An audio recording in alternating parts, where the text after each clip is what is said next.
जी, good morning everyone. सो अब auditing का chapter start करते हैं हम लोग। तो अभी मैं इन्वेस्टिगेशन चैप्टर आपको स्टार्ट करा रही हूँ। हम लोगों ने इंटरनल चेक भी पढ़ा था, हम लोगों ने चेकिंग, ऑडिटिंग ये सब पढ़ा था, ठीक है। तो जो ऑडिटिंग या जो इंटरनल चेक, इनका पर्पस जो होता था वो जनरल पर्पस होता था। क्या पर्पस होता था कि भैया उन्हें देखना था कि जितनी भी ट्रांजैक्शन हुई हैं वो अकॉर्डिंग टू नॉर्म्स हुई हैं या नहीं हुई हैं, ठीक है। तो जनरल पर्पस होता था, और कि जो भी फाइनेंशियल पोजीशन क्या आ रही है, ठीक है, कि कोई करप्शन तो नहीं हो रहा है वहाँ पर। तो वो वहाँ पर जो ऑर्गेनाइजेशन की हायरार्की जो थी या उससे कंसर्न जो इंटरेस्टेड पार्टीज़ थी, वो ऑडिटर को इसीलिए अपॉइंट करते थे, या ऑर्गेनाइजेशन में इंटरनल चेक सिस्टम इसीलिए लाया जाता था ताकि ये इंश्योर हो जाए कि जो बुक्स ऑफ अकाउंट्स हैं वो ढंग से बने हैं या नहीं बने हैं, कि कहीं ऐसा तो नहीं है ना कि भाई कैश में कोई एम्बेजलमेंट हो रही है, या हम कहें कि कोई डुप्लीकेट एंट्री हो रही है, या नॉर्म्स फॉलो नहीं हो रहे, प्रिंसिपल्स के अकॉर्डिंग जो है वो अकाउंट्स मेंटेन नहीं किए जा रहे। तो उनके अपने कुछ जनरल ऑब्जेक्टिव्स होते थे,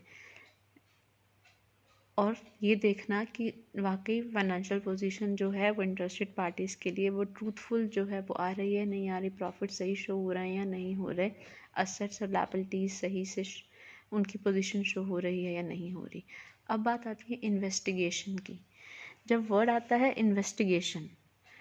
तो वो क्या है, मतलब इन्वेस्टिगेशन जो किया जाता है वो बहुत ही स्पेसिफिक पर्पस के लिए किया जाता है, ठीक है। तो ये ऑडिटिंग या अकाउंटिंग ये सबसे परे जाकर है। तो बहुत ही स्पेशल तरह से क्या है, इन डेप्थ एग्जामिनेशन किया जाता है इसमें, और बुक्स ऑफ अकाउंट्स का इन डेप्थ एग्जामिनेशन किया जाता है, जो किसी पर्टिकुलर रीज़न की वजह से क्या है, ये डिटेल एग्जामिनेशन किया जाता है। रूट लेवल तक हर एक ट्रांजैक्शन के जाया जाता है, और उस ट्रांजैक्शन के रूट लेवल तक जाएंगे, इसका मतलब क्या, कंसर्न जो पर्सन है वहाँ तक भी पहुँचा जाएगा, कौन किसके लिए रिस्पॉन्सिबल था उस ट्रांजैक्शन के लिए। जहाँ पर भी सस्पिशन, मतलब जहाँ यहाँ पर सीधी सी बात है, यहाँ पर जब शक की बात आएगी ना, तो जहाँ शक है, सस्पिशन है, वहाँ पर इन्वेस्टिगेशन होगा ही होगा ट्रांजेक्शन्स के रिगार्डिंग, ठीक है। और ये देखने के लिए कि एक ऑर्गेनाइजेशन की आर्थिक स्थिति, फाइनेंशियल स्थिति, टेक्निकली वो कहाँ स्टैंड कर रही है, वहाँ पर क्या है, स्पेशल तरह की इन्वेस्टिगेशन की जाती है। तो सिर्फ बैलेंस शीट या बुक्स ऑफ अकाउंट्स या P&L का एग्जामिनेशन नहीं है, इसमें इंफॉर्मेशन ली जाती है क्लाइंट से स्पेशल ऑब्जेक्टिव के तहत। कोई ना कोई पर्टिकुलर रीज़न होता है जिसके तहत क्या है, उनसे प्रॉपर इंफॉर्मेशन ली जाती है। अब जो ये इन्वेस्टिगेशन किया जाता है, ये डिपेंड करता है कि इसका एक्सटेंट कितना होगा, क्योंकि पर्पस क्या है उस पर डिपेंड करता है कि इन डेप्थ कितनी होगी। इट कुड बी कि पर्पस अगर बड़ा है और बहुत डिटेल रूट लेवल पर जाना है, तो इसका मतलब ब्रॉडर पर्सपेक्टिव होगा इन्वेस्टिगेशन का। अगर ऑब्जेक्टिव बहुत उतना बड़ा नहीं है, तो इट मीन्स क्या है, नैरो आपका रहेगा इन्वेस्टिगेशन एग्जामिनेशन, ठीक है। तो इन्वेस्टिगेशन के लिए जो सारे फैक्ट्स हैं वो एग्ज़ामिन किए जाते हैं प्रॉपर, ताकि एक निष्कर्ष के ऊपर आ सके कि हाँ, ये रीज़न था जिस वजह से ये ट्रांजैक्शन में ये गड़बड़ी पाई गई, और इस पर्सन की क्या है, रिस्पॉन्सिबिलिटी थी, अकाउंटेबिलिटी थी, ठीक है। तो ये इन डेप्थ होता है, स्पेसिफिक ऑब्जेक्टिव होता है, ठीक है। अच्छा,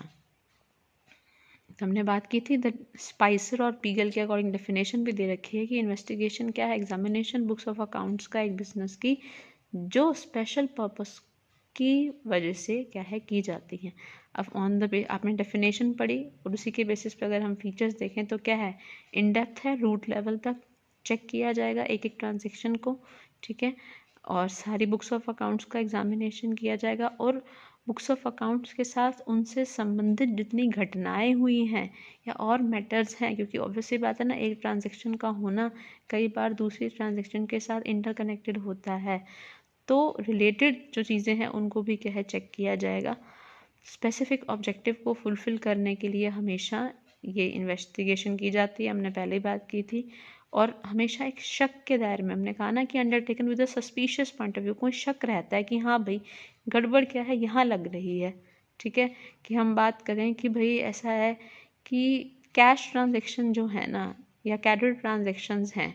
वो इतनी कम तो नहीं हो सकती, तो कुछ ना कुछ प्रॉब्लम है कहीं ना कहीं। क्या है, आपका जो कैश सेल्स है उसको छुपाया गया, या कैश जो सेल्स रिटर्न्स हैं उसको क्या किया गया है, छुपाया गया है, या डुप्लीकेसी की गई, या सेल्स रिटर्न की और उस सेल्स रिटर्न को हम क्या करते हैं कि भाई रिटर्न तो हो गया माल, लेकिन हमने क्या है उसको रिटर्न में शो नहीं किया, और वो क्या है किया, एम्बेजलमेंट कर लिया उस चीज़ का। तो गुड्स का एम्बेजलमेंट भी हो जाता है, कैश का एम्बेजलमेंट भी। तो जहाँ शक आता है ना कि हाँ भाई कहीं ये ट्रांजेक्शन गलत लग रही है, वहाँ पर क्या होती है आपकी इन डेप्थ एग्जामिनेशन, या हम कहीं की इन्वेस्टिगेशन होता है। ठीक है, और हमने बात की थी, और एक इकोनॉमिक पोजीशन, टेक्निकल या फाइनेंशियल पोजीशन जानने के लिए इन्वेस्टिगेशन की जाती है। लॉजिकल सीक्वेंस होता है एक स्पेसिफिक कंक्लूजन तक, निष्कर्ष तक आने का, कि कहाँ समस्या रही है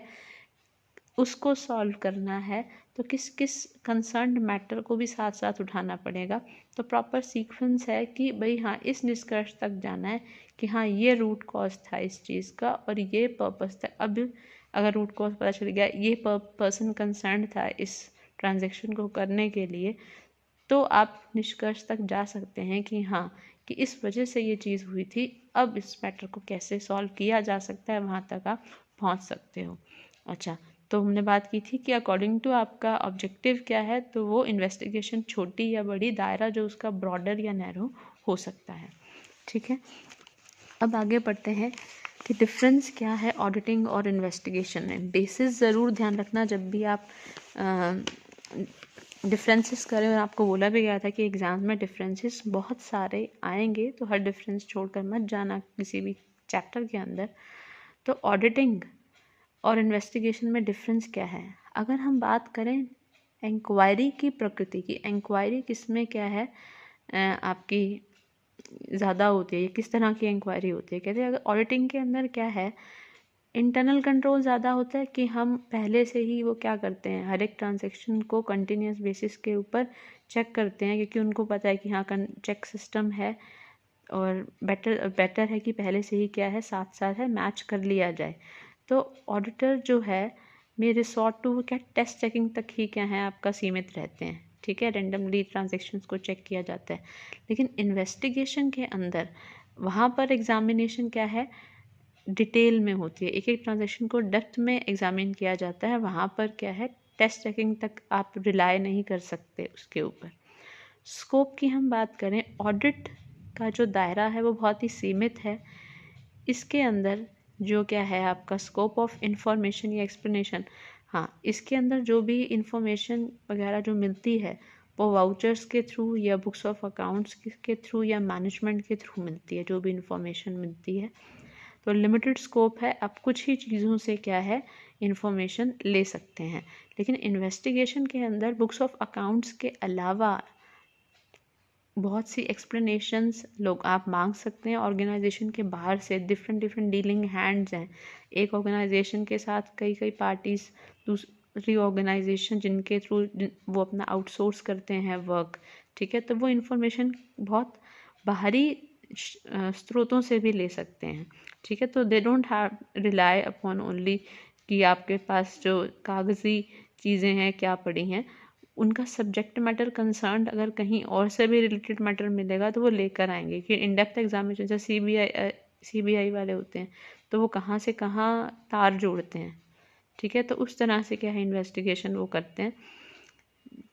कि ब्रॉडर लेवल के ऊपर जाके और डेप्थ लेवल के ऊपर जाके।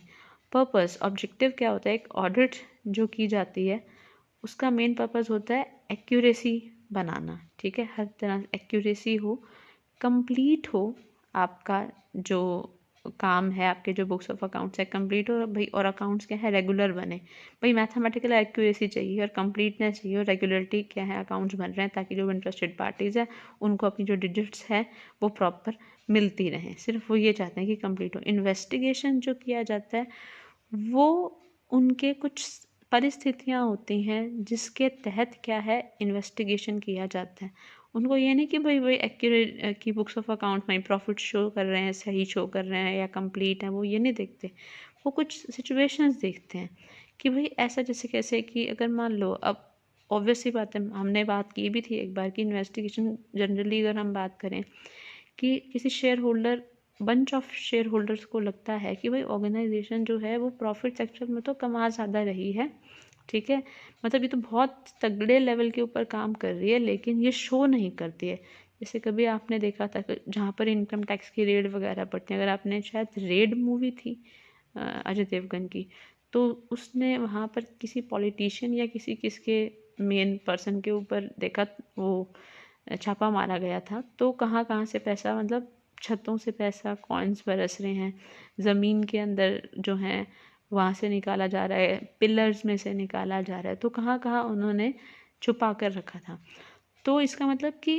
वो कोई परिस्थितियाँ होती हैं जब शिकायत की जाती है, जब सस्पिशन उठाया जाता है, और उस लेवल के ऊपर फिर इन्वेस्टिगेशन जो की जाती है वो सिर्फ खातों तक लिमिटेड नहीं होती है, फिर वो बहुत तरह तरह की एक इन डेप्थ खोद के इन्फॉर्मेशन निकाली जाती है। अच्छा,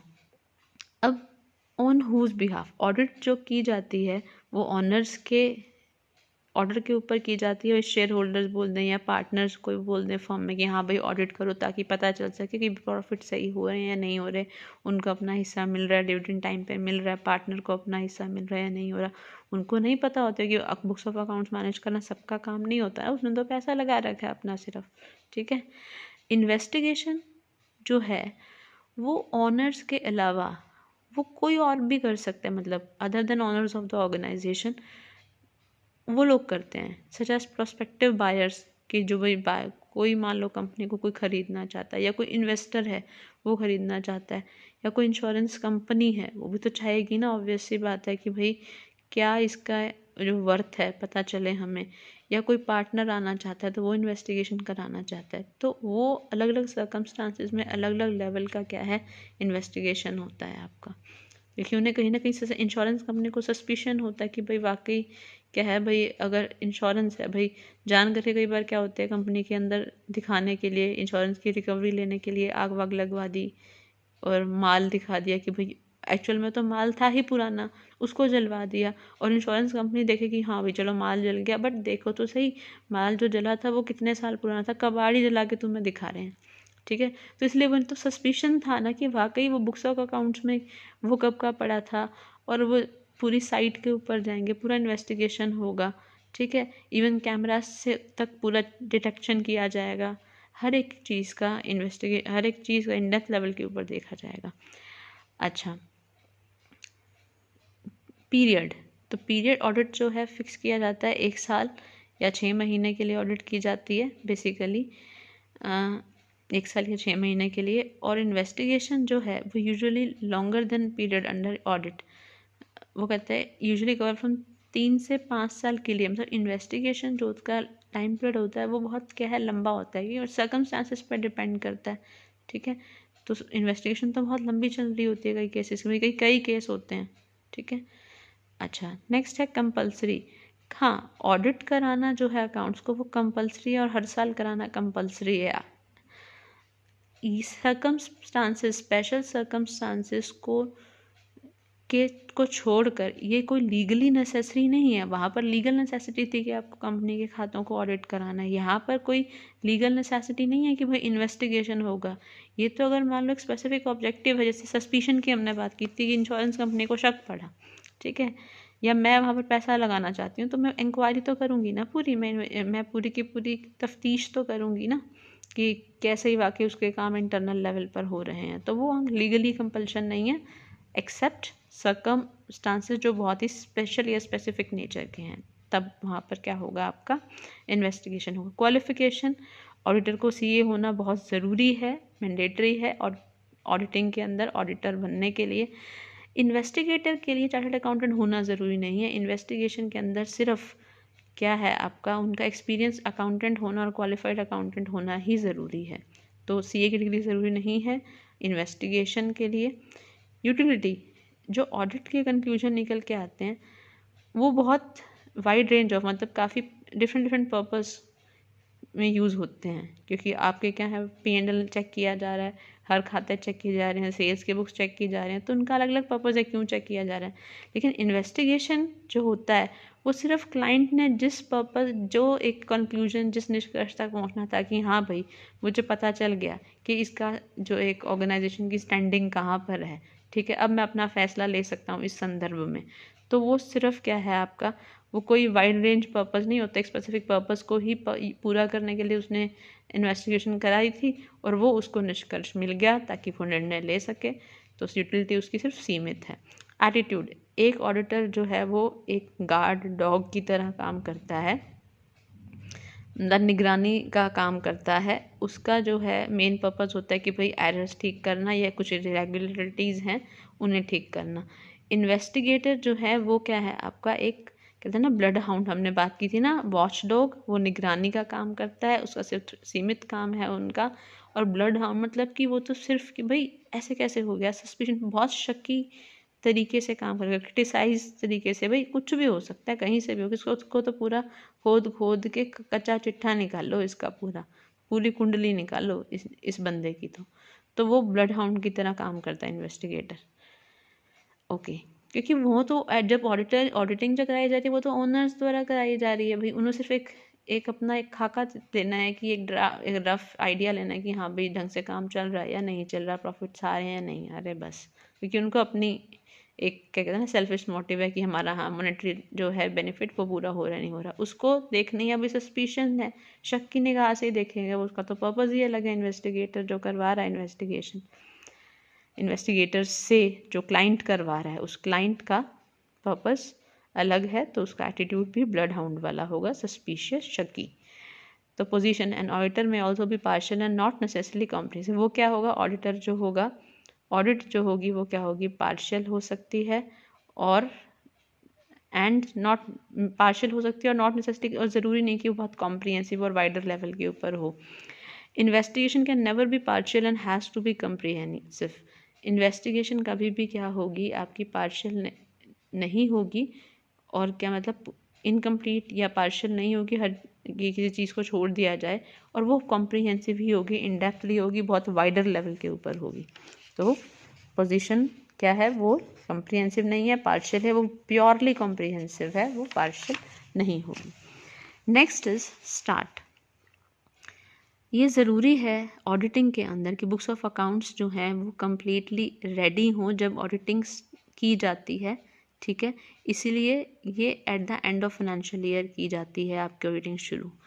और इन्वेस्टिगेशन के पॉइंट ऑफ व्यू से इसमें क्या है, ये बुक्स ऑफ अकाउंट्स कंप्लीट हो ना हो फ़र्क नहीं पड़ता, भाई उन्हें शक पड़ा, उनको लगा कि भाई ये मुझे इस कंक्लूजन पर आना है, स्पेसिफिक ये रीज़न है इन्वेस्टिगेशन को करवाने का, तो वो कभी भी आपकी क्या है अकरेंस ऑफ इवेंट्स जो है वो क्या है, वो इम्पॉर्टेंट है ज़्यादा, उसका किसी बुक्स ऑफ अकाउंट से कंप्लीट होने से कोई लेना देना नहीं है। वो जो ऑडिटिंग के अंदर ऑडिटिंग होती है वो at the end of year, financial year books बनने के बाद ऑडिटिंग होती है। Clear. Next is report. The auditor has to prepare reports according to the provisions of the act. Act के प्रोविजंस, प्रावधानों के अकॉर्डिंग ही रिपोर्ट बनाएगा जो आपका ऑडिटर होगा। इन्वेस्टिगेटर जो है वो रिपोर्ट बनाएगा प्रोविजंस के एक्ट के प्रोविजंस के अकॉर्डिंग नहीं, बल्कि इन्वेस्टिगेशन किस हिसाब की थी, ब्रॉडर थी, नैरो थी, ऑब्जेक्टिव किस हिसाब का था, क्या कंक्लूजन मांगा गया था, किस टर्म्स में इन्वेस्टिगेशन कराई गई थी, सस्पिशन, शक क्या था। हम सिर्फ शक के बेसिस पे जो भी उनके निकलेंगे फाइंडिंग सिर्फ उसी को ही शो करेंगे ना इन्वेस्टिगेशन की रिपोर्ट पे, है ना। तो उसमें कोई प्रोविजंस या प्रावधान नहीं है, वहाँ पर जो है सच है, दूध का दूध पानी का पानी, वो शो होगा। क्रिटिसिज्म, कहते हैं ऑडिटिंग का जो वर्क है वो क्रिटिकल पॉइंट ऑफ व्यू से किया जाता है, और रिपोर्ट का जो मेन पर्पस होता है वो होता है कि एरर कहाँ है वो चेक करना। और इन्वेस्टिगेशन के अंदर क्या होता है, इन्वेस्टिगेटर जो है उसकी रिपोर्ट में सिर्फ वो पॉइंट्स होते हैं जो क्या है which he is not in agreement with our mention, मतलब कि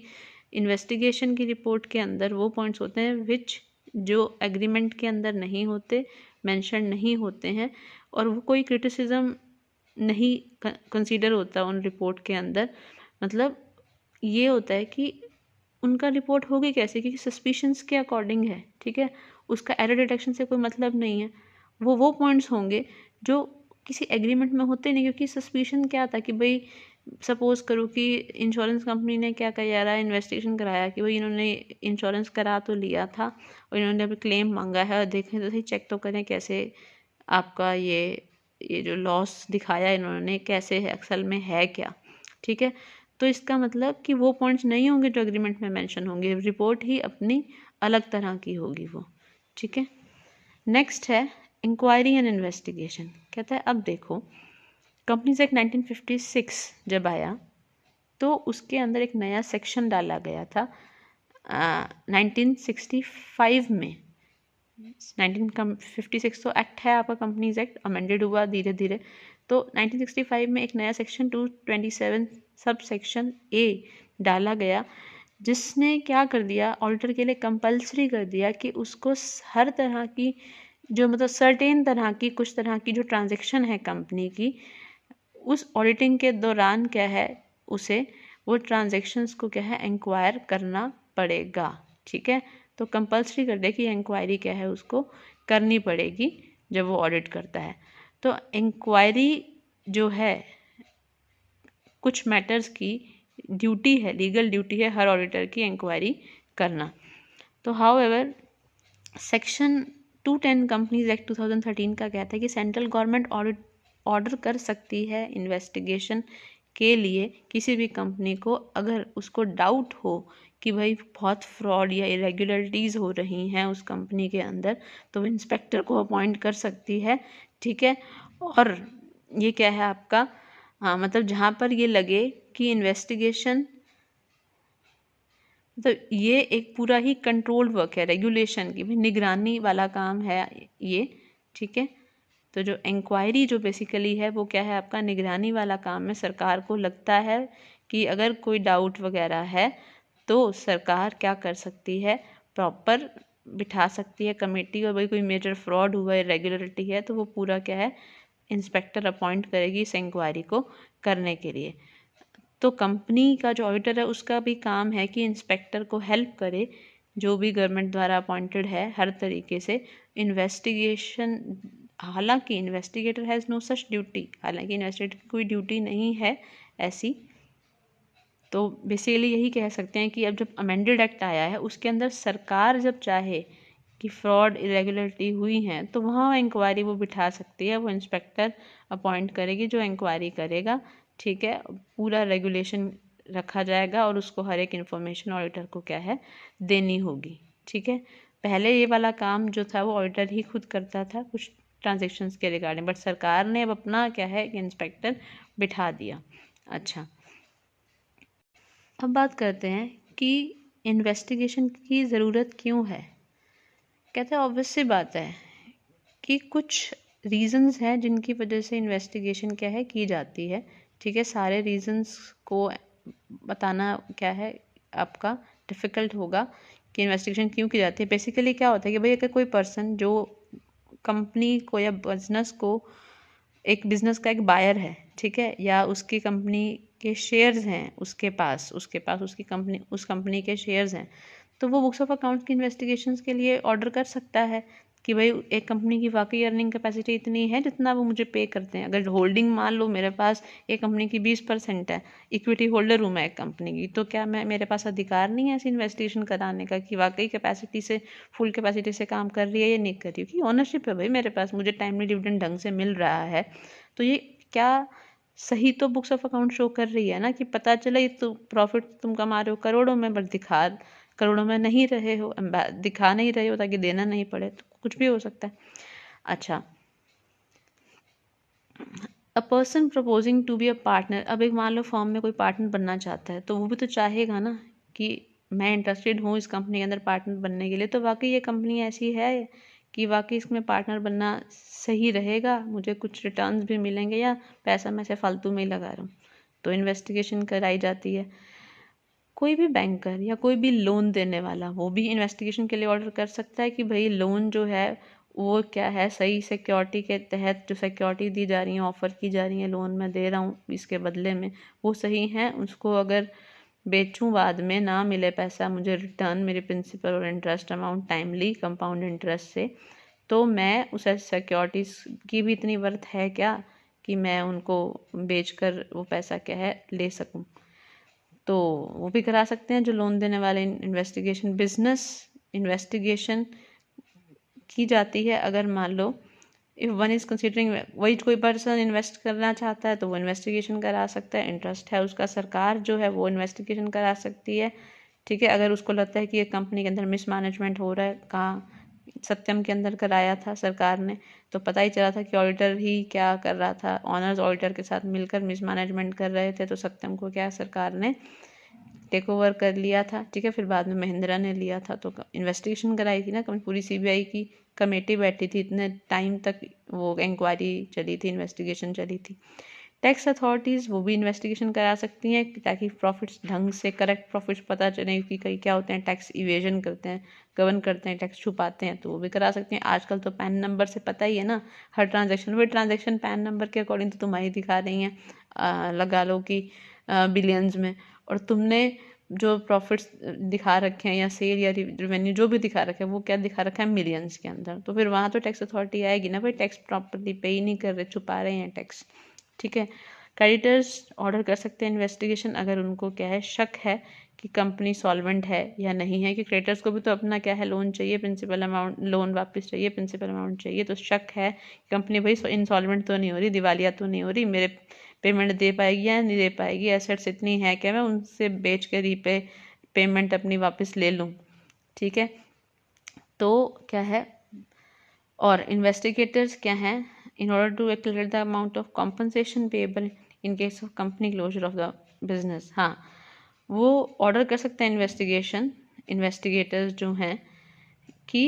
कॉम्पनसेशन जो कंपल्सरी अगर क्लोजर हो जाता है बिजनेस का, कंपल्सरी क्लोजर, तो क्या बिजनेस जो है वो कॉम्पनसेशन की पेमेंट्स जो है वो प्रॉपरली कर पाएगी या नहीं कर पाएगी। इन्वेस्टिगेशंस जो हैं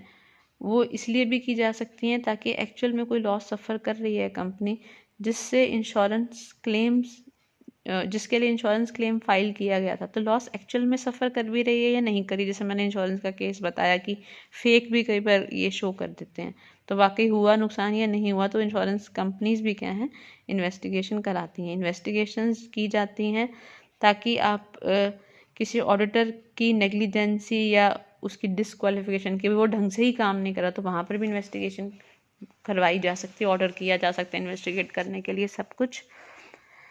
बुक्स ऑफ अकाउंट्स वगैरह। इन case of complain in abnormal circumstances investigation में ऑल्सो भी ऑर्डर बाय सेंट्रल गवर्नमेंट, अगर कंप्लेन किसी की आती है या कोई उनको लगता है किसी और पार्टी द्वारा कि भाई ये तो बहुत अलग ही सर्कमस्टांसेस हैं, ऑर्गेनाइजेशन के सही ढंग से नहीं चलाई जा रही है या मिसमैनेज्ड है, तो सरकार को वो कंप्लेन करता है, तो सरकार कंप्लेन के ऊपर क्या करती है इन्वेस्टिगेशन ऑर्डर करती है। ओके, अब देखो जब एक इन्वेस्टिगेशन करी जाती है तो उसकी प्रॉपर प्रक्रिया होती है। ठीक है, तो प्रक्रिया जो होती है वो डिपेंड करती है कि वो इन्वेस्टिगेशन का उद्देश्य क्या है। ठीक है, तो जब वो उद्देश्य का है तो उसके अकॉर्डिंग होगा ना कि आपका जो इन्वेस्टिगेशन का दायरा विस्तृत होगा कि भाई बड़ा होगा, ब्रॉडर होगा या नैरो होगा। तो जब इन्वेस्टिगेशन की जाती है कुछ चीज़ें ध्यान में रखी जाती हैं कि इन्वेस्टिगेशन का पर्पस क्या है। जब इन्वेस्टिगेशन स्टार्ट की जाती है तो इन्वेस्टिगेटर इंक्वायर करता है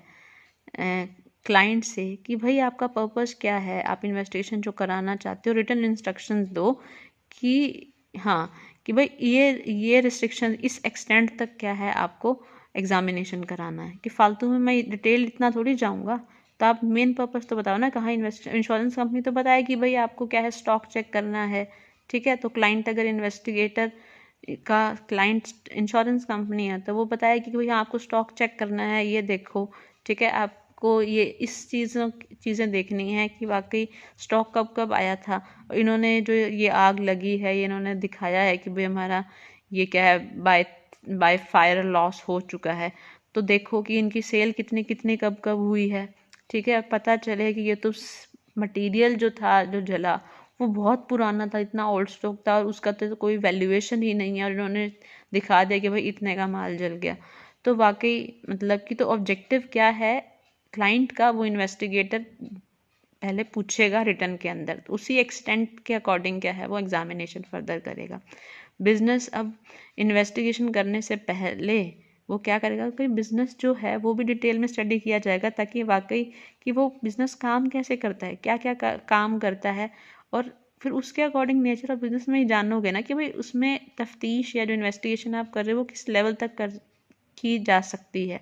तो इंटरनल चेक कैसा सिस्टम है वहाँ का कि भाई टाइमली जो है रेगुलरली वो कॉन्टीन्यूस बेसिस के ऊपर सही ट्रांजेक्शन्स की चेकिंग हो रही है या नहीं हो रही। इंटरनल चेक में हमने क्या था कि एक जो काम किया जाता है वो एक ही पर्सन नहीं करता है, वो रीचेक कराया जाता है किसी और पर्सन से, है ना।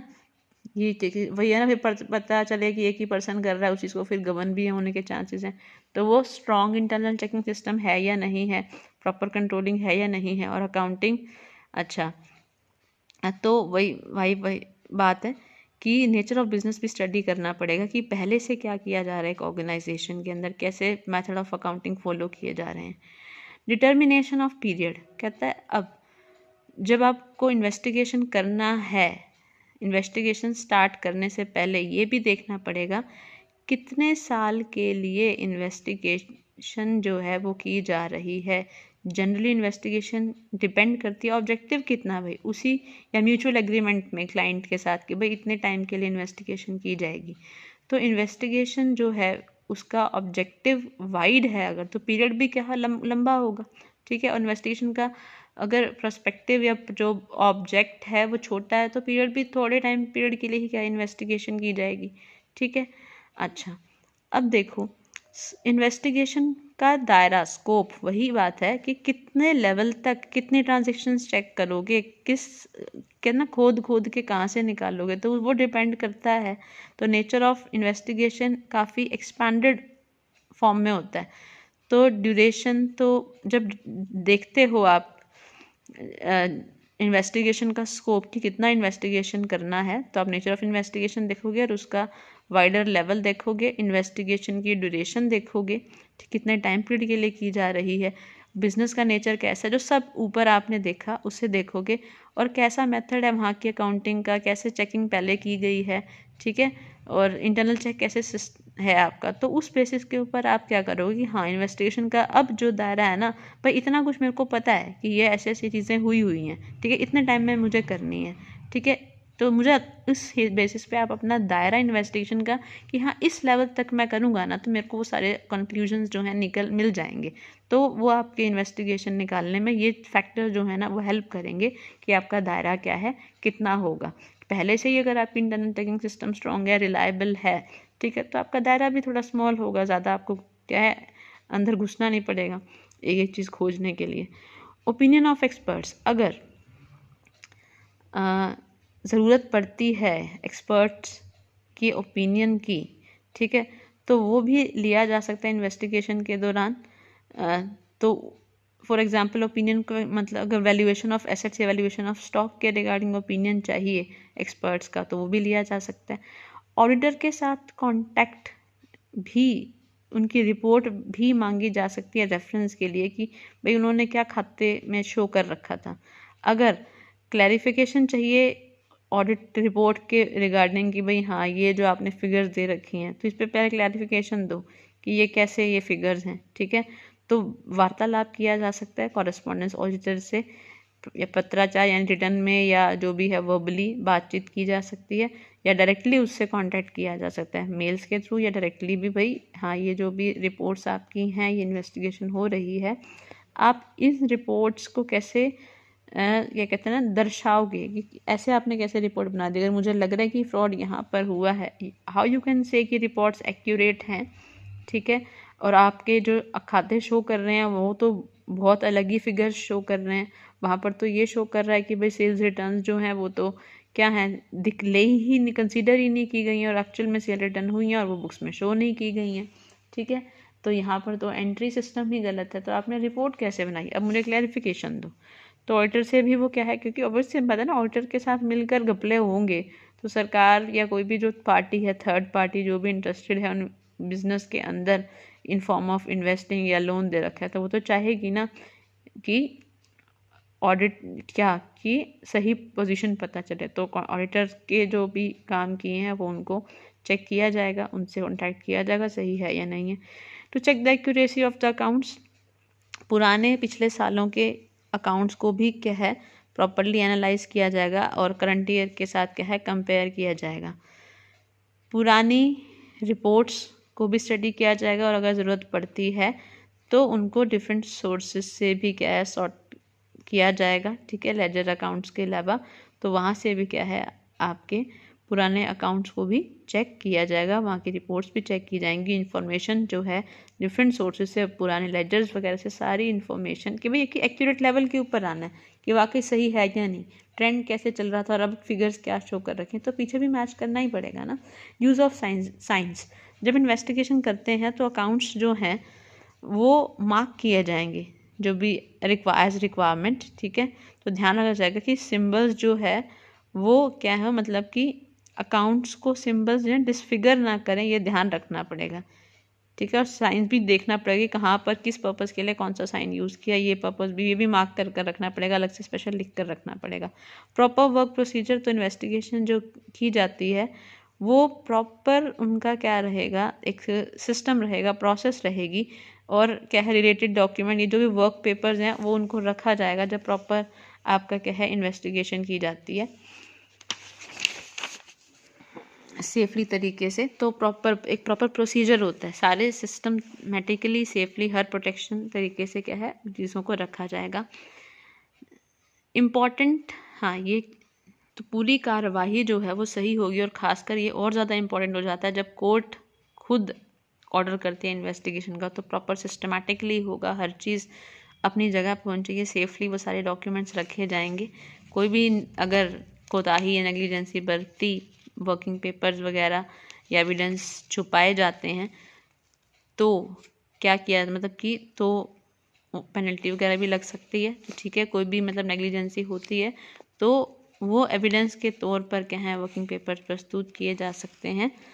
मतलब गलती हुई तो वक्त, अभी तो वर्किंग पेपर्स वगैरह क्या किए गए, डॉक्यूमेंट रिटेन करके रखे गए ना सेफली इन्वेस्टिगेटर द्वारा, कि भाई अगर कुछ भी गड़बड़ होती है तो वो क्या है वर्किंग पेपर्स क्या है वो आपके एज एविडेंस क्या है सामने प्रस्तुत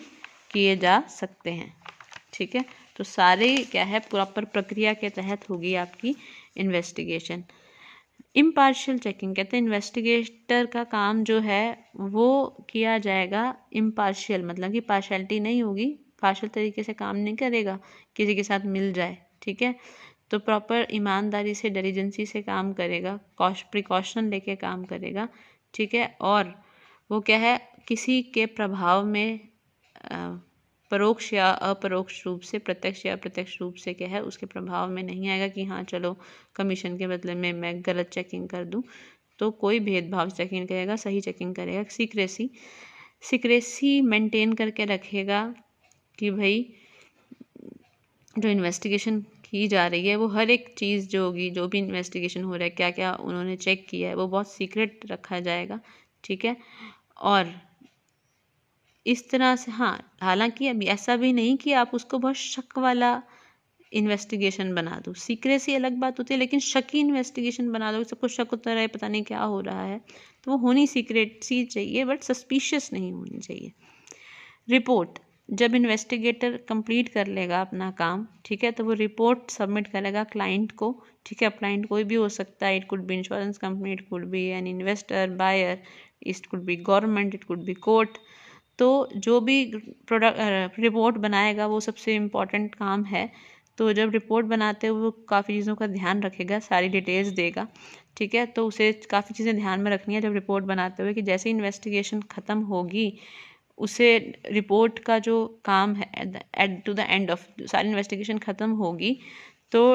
the work of drafting the report should commence, proper फटाफट से उसे क्या है रिपोर्ट बनानी स्टार्ट कर देनी है। रिपोर्ट जो है क्लियरली लैंग्वेज के अंदर होनी चाहिए, ठीक है। और सारी क्लैरिफिकेशन, सारी एक्सप्लेनेशन, सारों के सब कमेंट्स होने चाहिए, जितने लेवल तक इन्वेस्टिगेशन की है, किस पीरियड तक इन्वेस्टिगेशन की है, वो सब उसके अंदर मेंशन करेगा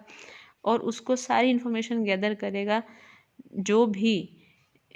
क्लाइंट को चाहिए, वो सारी इन्फॉर्मेशन होनी चाहिए, ठीक है। उस रिपोर्ट से उसको मिलनी चाहिए क्लाइंट को। डायग्राम्स, चार्ट्स वगैरह बना के एनालिसिस करेगा जो भी रिपोर्ट के अंदर प्रॉपरली। रिपोर्ट जो है वो क्या है आपका मतलब उसके अंदर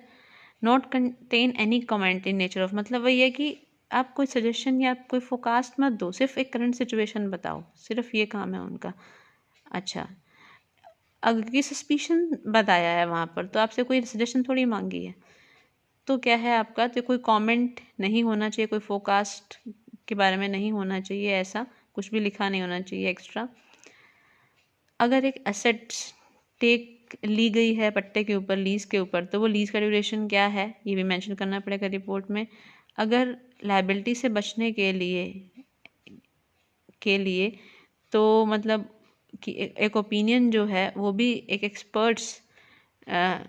से लिया जाएगा क्या, कि मतलब वो भी देखना पड़ेगा कि अगर मान लो कि आप दारोमदार नहीं थे उस चीज़ के, तो अगर आपने एक्सपर्ट का ओपिनियन लिए तो भी मेंशन करना पड़ेगा रिपोर्ट में, और कॉपी जो होगी उनके ओपिनियन उन्होंने क्या दिया था उस पर्टिकुलर चेकिंग के रिगार्डिंग उस संदर्भ में, वो भी अटैच करना पड़ेगा उस रिपोर्ट के साथ। So thank you for today.